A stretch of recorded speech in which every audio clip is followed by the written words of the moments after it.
And well, as stranded residents return, the Himalayan state of Sikkim is facing a big challenge of getting the samples of returnees tested. The North Bengal Medical College and Hospital at Siliguri in West Bengal, which was still now testing samples from Sikkim, has refused to do so for the next few days as it had enough samples piling within the state. And as such, the hospital refused to accept 85 samples sent from Sikkim yesterday.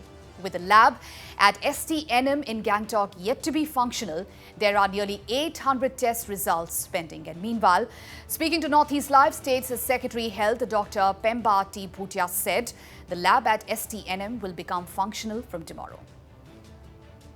North Bengal Medical College, it seems they have got lots of backlog of samples for testing because they have got high rates of positive cases now, and they must be doing lots of contract tracing and all. So they have got high backlog of around 6,195 samples which is to be tested, and that includes our samples also.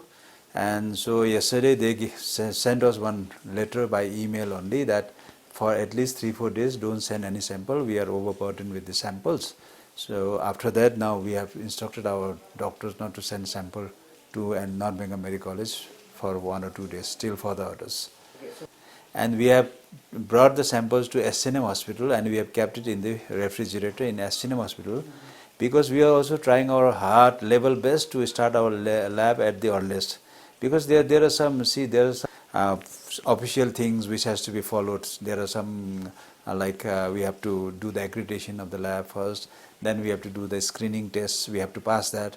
Like accreditation, we have done it on the day of inauguration on 21st. We sent the video of the lab to ICMR and we have got the accreditation.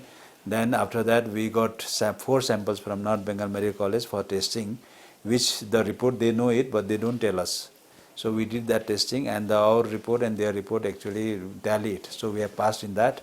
Then next phase is we have to do the confirmatory test, which we received around 2 or 3 days back. And I actually narrated in my bulletin also that we are going to do the confirmatory test tomorrow morning, Banera. But the thing is that when we were supposed to do that, then we found out that they didn't send the kits, testing kits, because we don't have anything right now. Those things we haven't procured it. It has to come from ICMR. So since the kits were not there, then we contacted them. Then they said we don't have that. It is already exhausted. So now you get it from Calcutta. So what and since then we have been following up in Calcutta. It may be mentioned that hundreds of stranded residents of the state who have returned from outside recently are in various quarantine centers and can be released when their samples are tested.